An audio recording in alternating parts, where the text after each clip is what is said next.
Somebody that I have had the honor and pleasure to ski with for a long, long time at Cypress Gardens and elsewhere. Geno Yauchler is going to be inducted into the USA Water Ski and Wake Sports Foundation Hall of Fame. Now, this is the most prestigious Hall of Fame in the world.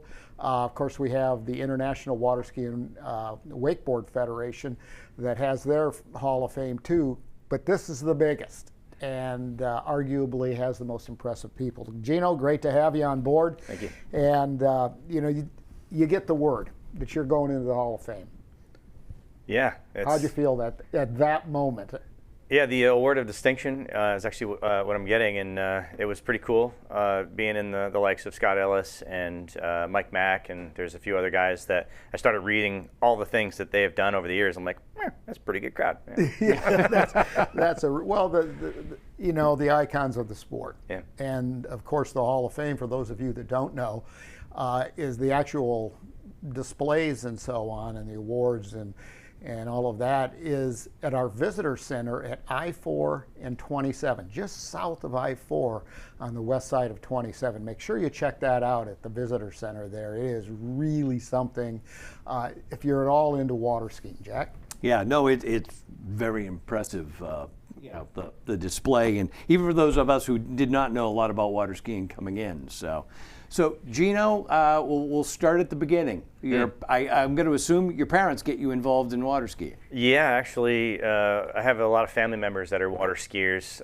Probably one of the most influential would have been my Uncle Dave, who's supposed to be here this weekend, but he couldn't make it. My aunt actually fell and broke something in her shoulder, so they have to stay home. But hey, Uncle Dave, Aunt Dee. Yeah, my dad actually would pull me all the time. He had probably got more hours pulling me than anybody. All the years, Angela, of course, my wife, she would pull me a bunch. And when we moved into the Boniface ski school days when I was skiing at Cypress Gardens, anytime I wanted to go for a practice, everybody would scatter. They're like, oh God, because it's usually going to be like an hour or two, because I ski like all these different things I want to go out and practice. Nobody wants to drive. Yeah, you're sort of the Swiss Army knife of water skiing, right? So it's literally anything that can be done on the water you've tried. Well, I would say Tony Clarich probably has a leg up on that one, because he did this thing when he was 50 years old. He's like, I want to do 50 different things, and he did. He was skiing on anything but a Swiss Army knife, because it probably would sink. But it's like a picnic table and a cooler, all kinds of cool stuff. So yeah. But over the years, I've learned how to do a lot of different things, and I think I've touched all 9 sports disciplines. Yeah, that's pretty interesting. Geno, you didn't grow up here in Polk County. You came down from the north. Your wife, Angela, is a Canadian, Canuck. Yep. Yeah, and professional water skier as well. How did that start? Where did you grow up? And then, you migrated to the water ski capital of the world. Tell us that story. I was born in Schenectady, New York, Ellis Hospital. Funny, Scott Ellis, right? Not the same. Anyway, we moved down here actually the first time when I was 2, and we were here for about a year. Moved back up north.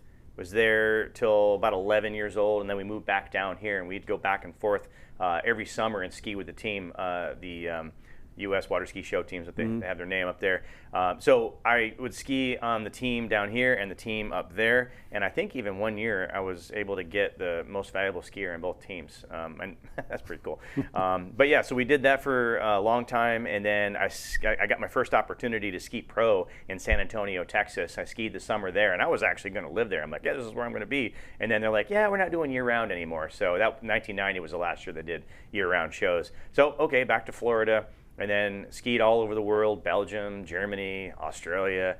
Traveled with Don Buffa with the Stars of Florida all over the place. It's been quite a pretty cool traveling water ski career. So I don't know if I answered all your questions, but I think you covered that and then some probably. But that's a good thing. You met your wife down here. Yeah, Angela, that's right. And still continuing to ski. Yeah, at Lake Roy Motor Lodge. I don't know what they call it now, but over in Lake Roy, I saw this girl. Yeah. Like, she's pretty cute. And she was in the pool, and so I got in the pool, and I'm like, hey, you want to do some mixed doubles? And, usually jumpers are not really mixed doubles people, but she didn't know that. So next thing you know, we're having a little bit of romance in the pool, and that was the end of that. Okay, because everyone, that this is a G-rated show, we're going to move on from hey, we're married now. The pool story. Geno, in your long career, what did or what would you have to say was the highlight? What, if you could say one thing, what would it be? Whew, at wow. at that time, you know, it's just like, oh, I was so energized by this, or I accomplished this, or what would it be? There's been so many of those moments. I mean, obviously, meeting my wife was definitely a highlight, and it still continues to be. You know, learning all of these cool tricks that I have over the years. I think making a front Mobius was definitely a highlight, because that trick is so hard. Doing a full twisting front flip off the ski jump on 2 skis and on 1 ski. When I made my first 1 ski, I was like, wow, that's so cool. But getting Skier of the Year, Cypress Gardens, another really cool thing. I mean, you know, winning nationals twice for freestyle jump, one in 1995, then in 2010. The comeback was pretty cool, because I'm like, I can't be the oldest one here. I was like 38, and there was this other guy, he didn't have much hair. I'm like, that guy, oh, he's 36. Yeah. So, yeah, I mean, there's just so many that? highlights. I don't remember. I'm terrible with names, sorry. We know it wasn't Zane Schwank, No, because he's 4.5 years younger, he still has hair. But and he's younger than me, so yeah, that's right. He could have been 4 years younger. Yeah. Okay.